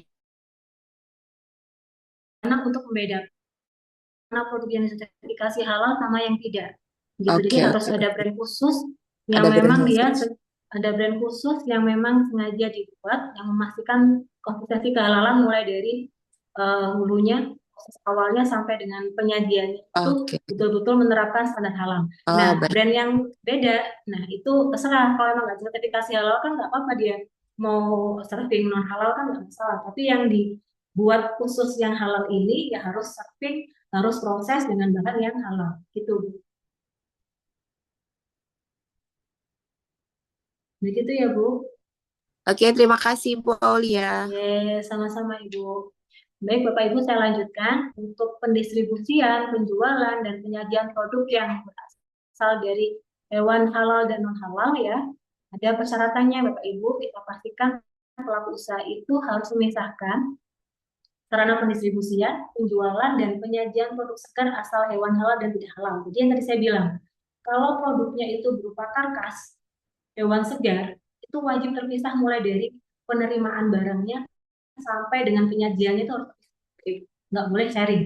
Tapi kalau produknya itu dalam kemasan, kering dalam kemasan, misalkan kalau produknya itu berupa mie kering yang dari Jepang atau Korea atau permen yang mengandung babi, itu masih boleh dalam satu sarana yang sama. Tapi kalau sudah bentuknya karkas, baik itu karkas segar atau karkas dibekukan, itu tidak boleh sharing. Ya, karena potensi najisnya sangat tinggi sekali. Jadi tetesan darahnya ya. Nah, kemudian pelaku usaha wajib memisahkan penjualan dan penyajian antara produk halal dan tidak halal bagi, nah ini ya, produk hewan segar, karkas segar, produk olahan asal hewan baik yang dibekukan ya, dan juga produk olahan asal non hewan. Jadi kalau di jasa penjualan di retail harus ada rak khusus menjual atau memajang non halal dan yang produk halal harus ada labelnya, mengandung alkohol, mengandung babi itu harus jelas ya. Seperti itu Bapak Ibu. Pelaku usaha dapat mendistribusikan antara produk halal dan tidak halal meliputi produk olahan asal hewan dan produk olahan asal non hewan selama dapat dipastikan, dapat dijamin tidak terdapat kontaminasi silang, ya, dan menjamin bahwa alat distribusi yang digunakan bukan setelah digunakan untuk mendistribusikan produk segar asal hewan tidak halal. Jadi, tadi ya, jika produknya itu dalam kemasan, produk kering, itu masih diperbolehkan sharing Bapak Ibu. Asalkan ya tetap kita kasih jarak, ada partisinya, ada identifikasinya, ya, mana rak di gudang nih contohnya, mana rak untuk produk yang halal, mana rak untuk yang non halal. Jadi harus jelas identifikasinya jelas, labelingnya jelas. Oke, ini sudah saya jelaskan, Ibu. Nah, kita lanjut ke prosedur, Ibu. Jadi Bapak Ibu nanti harus membuatkan beberapa prosedur ya untuk menerapkan SJPH ini. pelaku usaha harus membuatkan prosedur bisa berupa SOP atau instruksi kerja. Apa saja yang disiapkan? Mulai dari SOP bahan.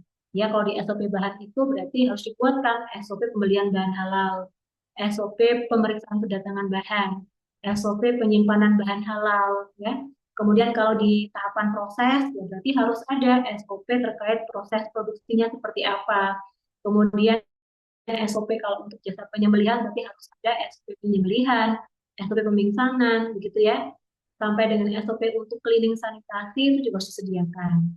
Kemudian untuk produk, berarti kita harus membuat Bapak Ibu SOP mulai dari ketelusuran, SOP penanganan produk tidak sesuai kriteria halal, SOP recall, SOP develop atau pengembangan new product gitu ya, aturan karyawan, aturan pengunjung itu kita harus pastikan kita buatkan. Karena tadi setiap tahapan PPH itu aktivitas kritis yang ada potensi dari penggunaan bahan haram dan potensi najisnya.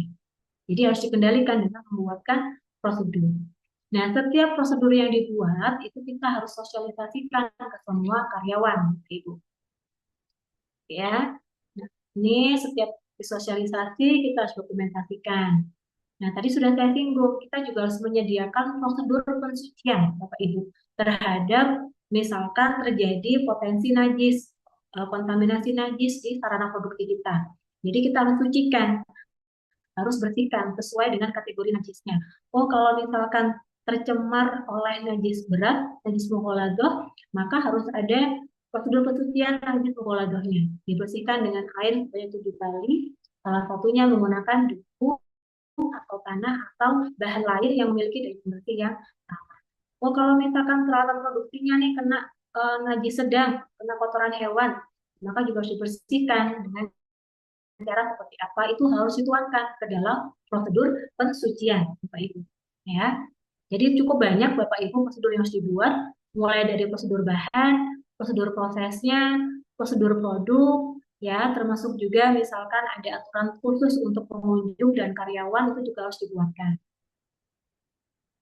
Oke, saya lanjut Bapak Ibu untuk kriteria keempat. Di sini ada kriteria produk ya. Tadi sudah kita bahas 3 kriteria. Kita lanjut kriteria produk. Ya, produk di sini produk dihasilkan dari bahan halal diproses sesuai dengan syariat Islam, menggunakan peralatan, fasilitas produksi, sistem pengemasan, penyimpanan, dan distribusi yang tidak terkontaminasi dengan bahan tidak halal. Jadi prinsipnya produk halal itu baru kita bisa katakan itu sebagai produk halal jika diproduksi menggunakan bahan halal, diproses sesuai syariat Islam ya, dan tidak ada kontaminasi najis. Itu baru bisa kita katakan sebagai produk halal. Tapi jika salah satu syarat tidak terpenuhi, ya misalkan produknya dari bahan halal, tapi ternyata ada kontaminasi najis pada saat produksinya, maka gagal halal Bapak Ibu produknya. Ya. Nah, selanjutnya Bapak Ibu dalam ketentuan produk harus menjamin selama proses persiapan, pemrosesan sampai dengan pendistribusiannya itu dipisahkan secara fisik dari produk atau materi lain yang tidak halal. Ya, kemudian produk yang dihasilkan adalah produk yang aman untuk dikonsumsi. Nah, kemudian di dalam SNI 99004 itu diatur ketentuan umum produk. Jadi produk itu tidak boleh asal nih Bapak Ibu. Jadi diatur mulai dari bentuk produknya, itu tidak boleh menyerupai hewan, babi, dan anjing. Kemudian bentuk produk atau label kemasannya tidak erotis, tidak vulgar, dan tidak mengarah kepada bentuk pornografi. Jadi walaupun nih Bapak Ibu bentuk produknya sudah sesuai standar, tapi jika desain kemasannya mengarah kepada hal yang erotis, kemudian digambar mengarah kepada pornografi, tetap tidak akan bisa lolos sertifikasi halal. Jadi harus dipastikan baik bentuk produknya sampai dengan kemasannya harus sesuai dengan ketentuan halal ya. Kemudian karakteristik atau profil sensori produk tidak memiliki kecenderungan bau atau rasa atau aroma yang mengarah kepada produk haram. Ya, jadi misalkan kita tahu bahwa ram itu kan diharamkan. Jadi jangan sampai kita membuat produk yang sensorinya atau rasanya itu mengarah atau disamakan dengan rasa ram. Itu nggak boleh. Ya. Kemudian nama produk, kita pastikan nama produk tidak bertentangan dengan syariat Islam atau tidak bertentangan dengan etika yang berlaku dan berkembang di masyarakat. Oke. Nah, untuk lebih lengkapnya, Bapak bisa lihat di SSI 99004, itu sudah jelas Bapak Ibu, mana-mana saja sih nama yang diperbolehkan, bentuk yang boleh, bentuk yang tidak boleh, itu sudah jelas. Ada di lampiran SNI 9900. Contoh di sini ya, untuk penamaan. Yang boleh apa? Yang boleh, misalkan ini Bapak Ibu ya, kata-kata seperti gongsi facoy, cap gomeh, itu masih diperbolehkan. Nah, tapi yang tidak diperbolehkan, itu adalah unsur yang mengarah kepada yang diharamkan, yang mengarah kepada pornografi, yang mengarah kepada kekufuran. Contohnya apa? Di sini ada mie setan, mie iblis, es pocong, es genderuwo. Nah, itu tidak boleh. Ya, seperti itu Bapak Ibu. Kemudian ketentuan kedua, persyaratan produk yang menggunakan nama benda atau hewan yang diharamkan ya. Contohnya di sini untuk produk minuman itu kan yang diharamkan ada bir, ada wine gitu ya.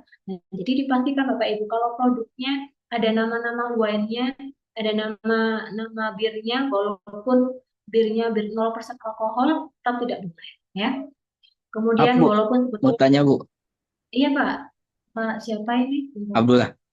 Pak Abdullah, silakan Bapak. Kalau bir peletok itu gimana Bu? Masuk gak Nah kategorinya? ini Pak, bentar, sabar dulu. Oh, belum. Belum sampai kita ke berikutnya. Sabar ya Oh, Pak. belum. Oke. Nah, ini ya Bapak Ibu ya. Kalau untuk penamaan yang mengarah kepada yang diharamkan seperti bir, wine gitu ya, rum itu tidak boleh Bapak Ibu. Walaupun mengandung misalkan nih itu dari perasan anggur kok Bu gitu, tapi saya beri nama wine supaya laris, supaya laku, tetap tidak boleh Bapak Ibu. Walaupun bahannya halal, tapi kalau penamaan yang mengarah kepada yang non halal itu tidak diperbolehkan. Kemudian kalau untuk makanan di sini ada bacon ya, penamaan bacon, ham gitu ya, hamburger, bacon beef itu tidak boleh. Jadi kalau misalkan ada nama produk Bapak Ibu yang menggunakan nama bacon, berarti harus diganti selain nama bacon. Misalkan ada nama produk rotinya nih, industri bakery namanya hamburger, dia berarti harus diganti, tidak boleh pakai yang ada kata hamnya gitu. Nah, yang boleh apa Bapak Ibu penamaannya? Di sini ada bir peletok. Bir peletok boleh Pak Abdullah, ya boleh ya, bir peletok diperbolehkan. Bakso, bakmi, bakpia, Tapi, bakwan, oh Bu, tapi bakpau, itu ada kata birnya Bu ya. itu. Nah, ini dikecualikan karena sudah menjadi tradisi. Sudah menjadi tradisi yang berkembang di masyarakat. Itu diperbolehkan. Ini sudah sesuai dengan fatwa MUI, Bapak. Oh, Sudah sesuai. Jadi untuk bir peletok masih diperbolehkan. Roti buaya ya masih diperbolehkan. Karena itu sudah menjadi tradisi masyarakat umumnya yang diketahui. Begitu Pak. Sudah ada fatwanya. oke, baik, Begitu ya. makasih Bu. Oke. Ya, tapi kalau Bapak misalkan nih dengan sengaja seperti salah satu pelaku usaha dulu misalkan namanya ini produknya tidak mengandung bir, tapi supaya lebih keren aja gitu ya namanya dia sebetulnya pinginnya itu merujuk ke stasiun Gambir. Gambir, tapi birnya itu enggak BIR tapi diganti BEER gitu ya. Nah, tetap itu jadi temuan auditor. Itu harus diganti. Jadi intinya mengarah kepada yang diharamkan itu tidak diperbolehkan kecuali bir peletok gitu. Oke, nah kemudian terkait bentuk produk ya, jika menyerupai babi, menyerupai anjing itu tidak dibolehkan. Ini misalkan bakso, ini kan ini yang mengarah kepada kekufuran karena dibentuk menjadi bentuk pocong ya. Ada juga kalau yang di Jawa Timur di tempat saya dulu di Sidoarjo itu ada bakso yang berbentuk alat kelamin. Itu nggak boleh Bapak Ibu ya, walaupun bahannya halal, tapi karena dibentuk menyerupai yang erotis yang pornografi, nah tetap tidak akan bisa lolos sertifikasi halal. Oke, oke jelas ya Bapak Ibu. Saya lanjut terkait dengan pengemasan dan pelabelan. Jadi produk Bapak Ibu wajib dikemas menggunakan bahan kemas yang tidak terbuat atau tidak mengandung bahan yang berbahaya. Dipastikan bahan kemasannya adalah bahan yang halal, gitu ya. Terutama jika dari jasa penyembelihan, kita pastikan bahan pengemasnya harus yang food grade. Kemudian untuk produk ya Bapak Ibu, untuk jasa repacking atau reliable itu bisa mengajukan sertifikasi halal apabila produk utamanya atau bahan utamanya sudah mendapatkan sertifikat halal. Itu baru bisa produk repackingnya itu di sertifikasi halal. Kemudian kita pastikan desain kemasan, tanda, simbol, logo, nama, dan gambar tidak bertentangan dengan syariat Islam, tidak bertentangan dengan etika dan kepatutan yang berlaku di masyarakat. Oke. Oke, ini untuk ketentuan pengemasan dan labeling tadi sudah disampaikan nih Bapak Ibu ya. Jadi setiap produk yang sudah mendapatkan sertifikat halal itu harus dicantumkan label halalnya Bapak Ibu. Dicantumkan di mana? Pada kemasan produk, kemudian dicantumkan pada bagian tertentu pada produk atau tempat tertentu pada produk. Kalau di mobil, misalkan yang disertifikasi adalah jasa distribusi, ya mungkin ditempelkan di armadanya, di pintu armadanya atau di kaca truknya itu boleh. Kalau SPPG berarti ya ditempelkan saja di apa namanya depan pintunya SPPG seperti itu. Jadi intinya supaya masyarakat, supaya konsumen tuh tahu bahwa produk ini sudah bersertifikat halal. Dengan cara apa? Ada label halalnya. Itu. Nah, pengecualian untuk penyatuan label halal itu untuk produk yang kemasannya terlalu kecil. Kemudian produk yang dikemas secara langsung di hadapan pembeli atau produk itu dijual dalam bentuk curah. Itu boleh tidak mencantumkan label halal. Oke, kemudian selanjutnya terkait dengan ketelusuran Bapak Ibu. Ketelusuran atau traceability, kita sebutnya traceability ya. Jadi kemampuan melacak, membuktikan bahwa produk yang disertifikasi itu apakah betul berasal dari bahan halal. Jadi ketelusuran itu kita menelusuri, kita melacak Bapak Ibu, produk yang disertifikasi itu apakah betul dihasilkan dari bahan halal. Kemudian apakah betul diproduksi pada sarana produksi atau fasilitas produksi yang bebas dari bahan haram dan bebas dari kontaminasi medis. Seperti itu kita menelusurinya. Nah, dengan cara apa kita menerapkan prinsip traceability? Ada banyak cara, Bapak Ibu, kita bisa memberikan coding atau identifikasi berupa tanggal, begitu ya, berupa barcode. Kemudian kita juga bisa menerapkan traceability melalui logging atau pencatatan, mulai dari pencatatan pembelian bahannya, kemudian pencatatan penerimaan bahan, kemudian pencatatan produksi, sampai pencatatan pendistribusian dan penjualan. Nah, itu juga salah satu bentuk kita menerapkan traceability. Supaya apa? Supaya nanti ketika ada ketidaksesuaian, supaya ada penyimpangan produk akhir, begitu ya, yang tidak sesuai dengan standar halal, kita bisa melakukan mitigasi. Kita bisa menelusuri, oh ini dihasilkan di hari apa, oleh siapa, batch yang mana. Jika kita sudah menerapkan traceability, sudah menerapkan prinsip coding atau logging, begitu ya, nah kita akan bisa lebih mudah menelusurinya. Seperti itu. Jadi untuk menerapkan prinsip traceability di halal, berarti Bapak Ibu harus menerapkan ini ya, memberikan identifikasi terhadap semua bahan yang masuk, terhadap semua produk yang disimpan. Bisa menggunakan kode tanggal masuk, kemudian bisa menggunakan kode misalkan untuk produk berarti tanggal produksi atau tanggal expired, atau bisa menggunakan barcode ya. Kalau misalkan menggunakan kode biasa ditambahkan dengan kode batch sesuai dengan line mesinnya, seperti itu boleh ya. Kemudian kita pastikan menjamin bahan dengan kode yang sama memiliki status halal yang sama bila menerapkan pengkodean bahan. Nah, kemudian jangan lupa di loginnya juga harus terapkan Bapak Ibu. Setiap aktivitas halal tadi, setiap aktivitas PPH tadi, itu harus ada bukti dokumentasinya, harus ada pencatatannya, loginnya tuh harus ada. Pembelian bahannya harus ada pembelian bahan. Penerimaan bahan harus ada catatan penerimaan bahannya. Ya, produksi pun juga harus ada catatan produksinya. Kita bisa menelusuri nih, produk ini benar nggak ya pakai bahan yang ada di bahan halal, gitu ya, kita harus cek dari sini. Oke. Selanjutnya yang terakhir di kriteria produk ya Bapak Ibu, untuk produk yang tidak memenuhi kriteria halal. Produk tidak memenuhi kriteria halal adalah produk yang sudah disertifikasi tetapi terlanjur diproduksi dari bahan yang tidak memenuhi standar halal. Misalkan menggunakan bahan haram, atau misalkan menggunakan bahan hewan sembelihan tapi ternyata yang tidak disembelih sesuai dengan Islam, ya. Atau misalkan menggunakan bahan alkohol yang ternyata dari industri kamar. Itu sudah masuk dalam kategori produk yang tidak memenuhi kriteria halal.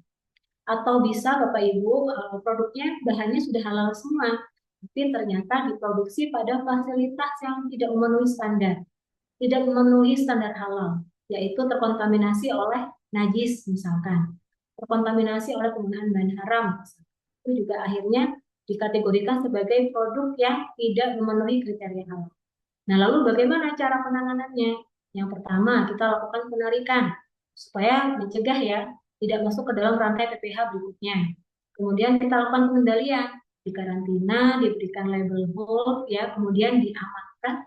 Untuk selanjutnya kita lakukan penanganan lebih lanjut dengan cara apa? Yang pertama, tidak boleh di rework, tidak boleh di downgrade, tidak boleh direformulasi. Ya, kalau di produk yang lain, misalkan gagal produk bentuknya kan masih bisa di rework, dicetak ulang gitu ya. Atau misalkan di downgrade kita jual dengan harga murah gitu. Tapi kalau untuk halal tidak boleh Bapak Ibu. Di halal tidak boleh rework, tidak boleh downgrade, tidak boleh reformulasi. Kemudian tidak boleh diklaim sebagai produk halal. Nah, selanjutnya bagaimana cara kita sebagai pelaku usaha jika ada produk yang gagal halal ini gitu ya, sesuai kriteria halal ini? Maka hanya ada 3 opsi, ada 3 pilihan. Yang pertama, kita jual ke konsumen yang tidak mensyaratkan produk halal. Kita jual ke konsumen non-muslim. Kita jual ke restoran China misalkan, ya. Atau opsi yang kedua, kita musnahkan. Bisa dibakar, bisa ditimbun, bisa dibuang ke TPA, gitu boleh. Dan selanjutnya kita bisa manfaatkan sebagai pakan ternak. Nah, tentunya pakan ternak ini harus mengikuti Fatwa MUI nomor 52 ya Bapak Ibu, tidak boleh jika produknya itu mengandung babi terus dimanfaatkan sebagai pakan ternak hewan itu tidak boleh. Kalau mengandung unsur babi ya harus dimusnahkan dengan cara dibakar atau ditimbun atau dicacah dan dibuang ya seperti itu. Oke, saya lanjut karena sudah terbatas waktunya. Kita masuk ke kriteria terakhir yaitu pemantauan dan evaluasi. Tadi kita sudah berbicara bagaimana cara menyusun sistem, mulai dari kita membuatkan kebijakan halalnya, kita melakukan sosialisasi, kita melakukan pelatihan, kita menyusun bahannya, kemudian kita memastikan prosesnya dan produknya. Nah, selanjutnya langkah terakhir adalah kita pantau, kita evaluasi bagaimana sih sistemnya bekerja, ya, apakah sudah efektif, sudah sesuai dengan standar atau tidak, kita lakukan pemantauan. Dengan cara apa? Dengan cara melakukan audit internal, Bapak Ibu, dan juga kaji ulang manajemen. Jadi, audit internal dan juga kaji ulang manajemen ini merupakan bentuk pengawasan kita, bentuk pemantauan, bentuk evaluasi yang dilakukan secara berkala. Gitu. Nah, berapa kali peraturannya, Bapak Ibu? Audit internal harus dilakukan minimal 1 tahun sekali. Dilakukan oleh siapa? Oleh auditor halal internal atau tim manajemen halal yang sudah pernah mengikuti pelatihan SJPH, yang sudah pernah mengikuti pelatihan tentang audit. Seperti itu. Nah, kalau kaji ulang manajemen sama, itu harus minimal dilakukan 1 tahun sekali. Kemudian, Bapak Ibu, baik audit internal dan juga kaji ulang itu harus dibuatkan prosedurnya. Jadi harus ada SOP audit internal, harus ada SOP kaji ulang manajemen. Nah, kemudian ketika pelaksanaan audit, tentunya pasti biasanya akan ada temuan ketidaksesuaian. Nah, ketika menemukan temuan ketidaksesuaian, itu harus ini Bapak Ibu ya, harus dilengkapi. Bukti perbaikannya apa, tindakan perbaikan yang dilakukan oleh auditnya seperti apa, itu harus didokumentasikan, harus dipelihara. Bukti perbaikannya, ya. Nah, kemudian Bapak Ibu terkait dengan audit internal, nanti akan dibahas lebih lengkap di unit kompetensi yang ke-6.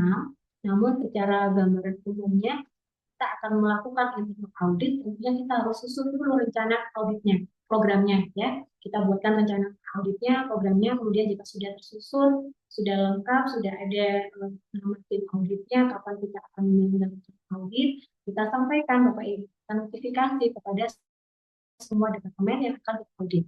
Ya, kemudian setelah audit, biasanya kan ada temuan. Setiap ada temuan harus dilampirkan, harus diberikan bukti tindakan perbaikannya. Untuk selanjutnya kita analisa, gitu ya, apakah betul sudah dilakukan perbaikan atau tidak.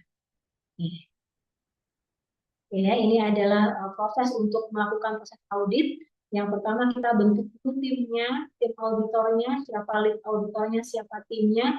Kemudian kita buat dulu, kita susun dulu jadwal atau rencana auditnya, ruang lingkup yang akan diaudit, itu kita juga harus masukkan ke dalam jadwal.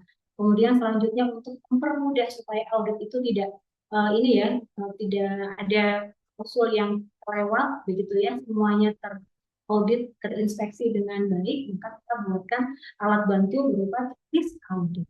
Setelah semuanya lengkap, timnya ada, jadwal audit sudah dibuat, checklist audit sudah ada, baru kita lakukan audit.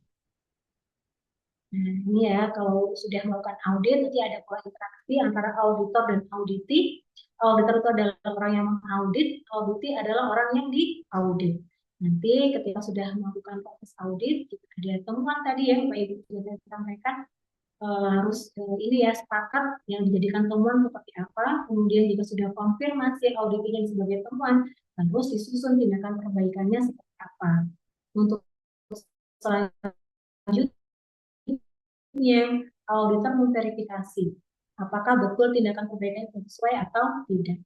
Oke, kalau pada saat verifikasi ternyata tindakan perbaikannya belum dilakukan ya, belum diperbaiki, ya, maka mati. Ketika verifikasi ternyata tindakan perbaikannya sudah disolusikan, sudah diperbaiki, maka statusnya adalah close ya. Oke, selanjutnya terakhir terkait dengan kaji ulang manajemen. Kaji ulang manajemen di sini adalah evaluasi aktivitas implementasi SJPH yang dilakukan oleh manajemen untuk memastikan kesesuaian, kecukupan, dan efektivitas SJPH itu dijalankan sudah sesuai dengan standarnya atau tidak, berkelanjutan atau tidak. Begitu ya, jadi kaji ulang ini adalah rapat yang dihadiri oleh pimpinan puncak. Ya, tujuannya apa? Untuk menilai, untuk membahas bagaimana sih pelaksanaan SJPH di pelaku usaha. Ada hambatan tidak? Ada kendala tidak? Ada yang perlu diskusikan tidak? Bagaimana penerapan SJPH itu seperti apa? Gitu ya, itu akan dibahas melalui rapat kaji ulang manajemen. Nah, tadi sudah saya sampaikan, kaji ulang manajemen harus ada prosedurnya, ya, harus dilakukan minimal 1 kali setahun. Kemudian harus ada bukti tindak lanjutnya, ya, tidak hanya cukup dibahas, tapi harus disolusikan. Makanya kenapa harus dihadiri oleh manajemen puncak supaya itu bisa memastikan jika ada hambatan atau kendala dalam implementasi SJPH. Bukti pelaksanaan kaji ulang berupa daftar hadir, berupa notulen, itu harus ada dan dipelihara. Ya, apa yang perlu dibahas dalam kaji ulang? Bisa dari hasil audit sebelumnya, atau bisa dari kajian selanjutnya sebelumnya, kemudian bisa dari misalkan evaluasi kinerja supplier, misalkan dari problem terkait dengan sumber daya, atau hal-hal yang lain terkait dengan implementasi SJPH itu apa saja sih kendalanya, apa saja sih hambatannya, saja sih pelaksanaannya, sudah sejauh mana implementasinya, itu kita bahas semua di kaji ulang manajemen. Nah, outputnya adalah keputusan dan tindakan terkait ya untuk melakukan perbaikan berkelanjutan. Jadi kalau ada hambatan, ada kendala, ya maka harus ada outputnya. Solusinya mau diapakan nih? PIC-nya siapa? Deadline-nya kapan? Nah, itu harus segera dibahas dan ditentukan. Ada rapat kaji ulang manajemen. Ya, termasuk jika ada kendala sumber daya, harus disolusikan terkait dengan tersebut ya, problem sumber daya tersebut bisa disolusikan, bisa langsung disediakan oleh pimpinan tertinggi. Oke, ini adalah contoh pembahasan kaji ulang manajemen ya, dibahas satu persatu bagaimana implementasinya, kebutuhannya seperti apa, kemudian solusinya seperti apa itu dibahas semua. Daftar hadirnya, kemudian hasil pembahasan itu harus pelihara. Kemudian tadi pelaksanaan audit, checklist auditnya, laporan auditnya, dan laporan tindakan perbaikan juga harus dipelihara. Nah, nanti itu yang akan dilaporkan kepada BPJPH. Ya, dan nanti juga akan diperiksa oleh auditor halal. Ini contoh saja untuk notulen dari risalah kaji ulang manajemen, apa saja yang dibahas masing-masing kriteria halal kita bahas di sini. Oke, baik Bapak Ibu, ini untuk informasi dokumentasi saya bisa skip ya, karena waktu kita tinggal 1 menit lagi, saya akan rangkum. Ini nanti akan dibahas di kompetensi yang pertama.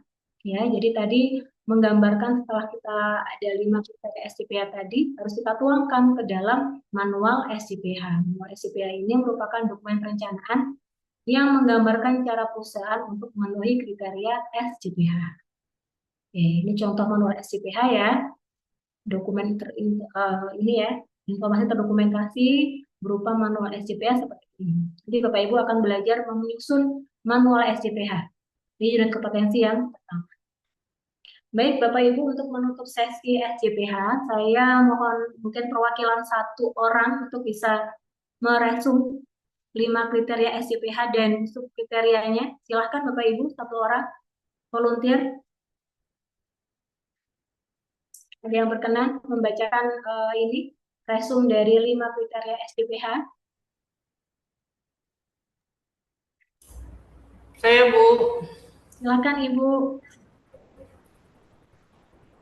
Silakan Selamat dibacakan resumnya. semuanya. Oke, Bu mari Neni. kita simpulkan bersama, kita baca bersama resume kriteria sistem jaminan produk halal yang sudah kita pelajari dari tadi jam 13 sampai dengan jam 17. Hari ini tanggal 5 Juli 2026. Kriteria sistem jaminan produk halal terdiri dari A, komitmen dan tanggung jawab. Komitmen dan tanggung jawab yang terkait dalam 1. Kebijakan halal, 2. Tanggung jawab manajemen puncak dan pembinaan sumber daya manusia. Yang kedua adalah bahan yang meliputi dengan kriteria bahan, klasifikasi kriteria bahan, kemudian dokumen pendukung bahan dan ini harus ada ya. Gimana Bu? Iya, dokumen pendukung bahan ini harus ada untuk setiap bahan yang digunakan. Oke, lanjut.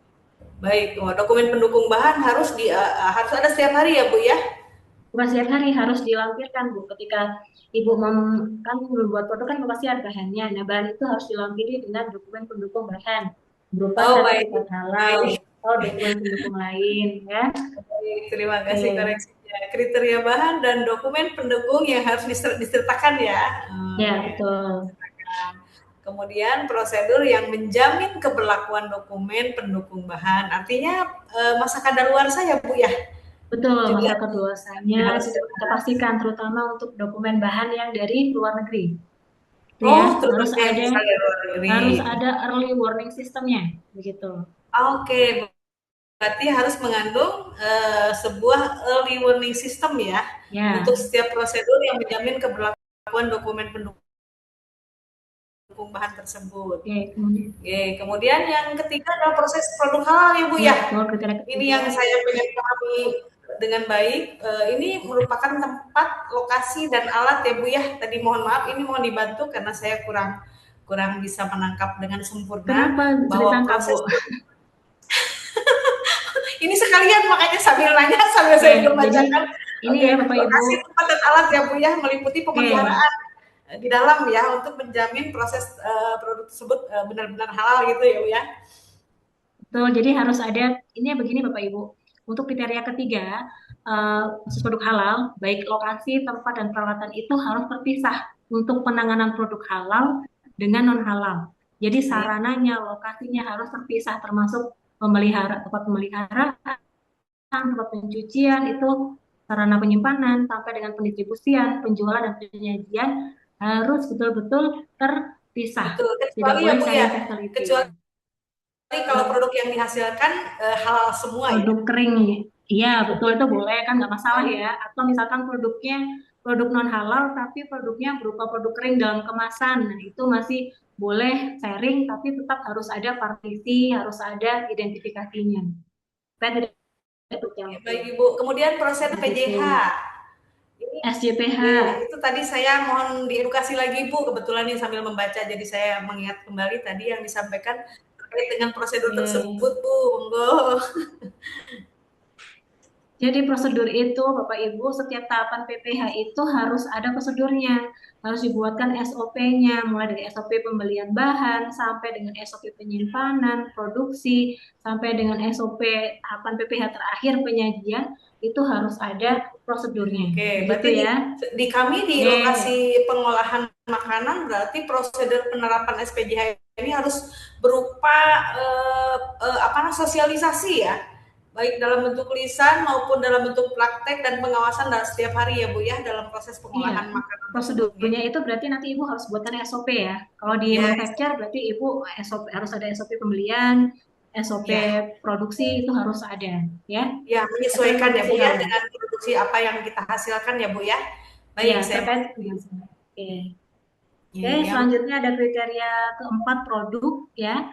Saya ambil alih, Bapak Ibu. Terima kasih Ibu oh, Neni sudah ya sudah terima kasih. menjadi Saya volunteer. silakan Terima kembali, kasih Bu. banyak. Ya, terima kasih banyak Ibu Neni. Saya lanjutkan Bapak Ibu, kriteria keempat ada produk ya.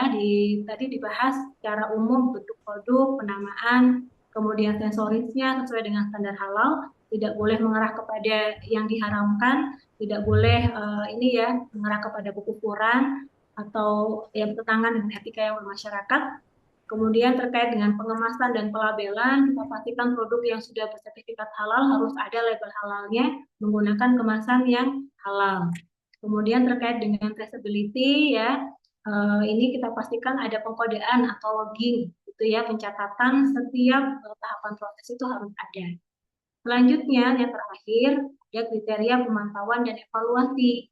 Jadi ada pelaksanaan audit dan juga kaji ulang manajemen untuk memantau apakah sistem sudah berjalan sesuai dengan ketentuan atau tidak. Ya, dilakukan 1 tahun sekali untuk audit internal dan kaji ulang manajemen. Demikian Bapak Ibu, ya kita sedikit lewat 6 menit, mohon maaf melampaui waktu. Nanti jika ada pertanyaan terkait dengan SJPH atau terkait dengan hal lain ya, standar halal, bisa ditanyakan juga di sesi selanjutnya di hari kedua atau di hari ketiga, atau bisa langsung ini Bapak Ibu tulis di kolom chat kalau masih sempat, kalau tidak ya berarti bisa bertanya langsung kepada fasilitatornya Mas. Demikian, terima kasih banyak untuk atensinya Bapak Ibu. Mohon maaf jika dalam penyampaian materi masih ada yang kurang jelas. Mohon dimaafkan. Saya tutup dan saya kembalikan kepada Pak Osep selaku FT. Wassalamualaikum warahmatullahi wabarakatuh. Waalaikumsalam Waalaikumsalam warahmatullahi Waalaikumsalam wabarakatuh. warahmatullahi wabarakatuh. Terima kasih Ibu Aulia Terima kasih Ibu. menyampaikan materi yang panjang SCPA ini 4 jam. Bapak Ibu sekalian, jadi materi dasar 4 jam SCPA ini tadi sudah sama-sama dibahas ya. Ini menjadi pengetahuan dasar Bapak Ibu. Jadi hari ini kita belajar 2 pengetahuan dasar terkait regulasi dan terkait sistem jaminan produk halal. Besok kita masuk lagi, masih ada 2 pengetahuan dasar lagi, yaitu tentang konsep halal haram dan titik kritis kehalalan produk. Baru kemudian kita masuk ke yang sifatnya unit kompetensi Bapak Ibu. Bapak Ibu sekalian, jadi hari pertama ini sudah kita lalui, alhamdulillah dilalui dengan lancar, peserta bisa mengikuti semua mudah-mudahan, dan kita akan ketemu lagi besok Bapak Ibu di hari kedua. Besok berarti di hari kedua akan ada 1, 2, 3, 4 sesi lagi yang nanti Bapak Ibu akan terima besok pagi. Besok kita masuk jam 8 Bapak Ibu sesuai jadwal. Ya, jadi diharapkan semuanya bisa berkumpul sesuai waktunya sehingga kita bisa memulai tepat waktu seperti tadi pagi. Bapak Ibu sekalian, sekali lagi saya ucapkan terima kasih buat partisipasi, antusiasmenya. Mudah-mudahan kita semua mendapatkan manfaat yang besar di pelatihan hari pertama ini. Kita tutup hari ini, belum ada tugas Bapak Ibu, jadi hari ini bisa nanti malam boleh membuka-buka yang saya kirimkan. KMA 1360, KMA 748, KMA 944, plus Kepkaban 20 ya Bapak Ibu, itu bisa buat Bapak Ibu baca-baca jika senggang nanti malam. Untuk besok kita masuk ke materi selanjutnya. Kita tutup bersama-sama Bapak Ibu sekalian. Terima kasih sekali lagi dengan mengucapkan alhamdulillahirobbilalamin. Kita tutup billahi taufiq wal hidayah. Wassalamualaikum warahmatullahi wabarakatuh. Waalaikumsalam warahmatullahi wabarakatuh. Oke, selamat beristirahat Bapak Ibu sekalian.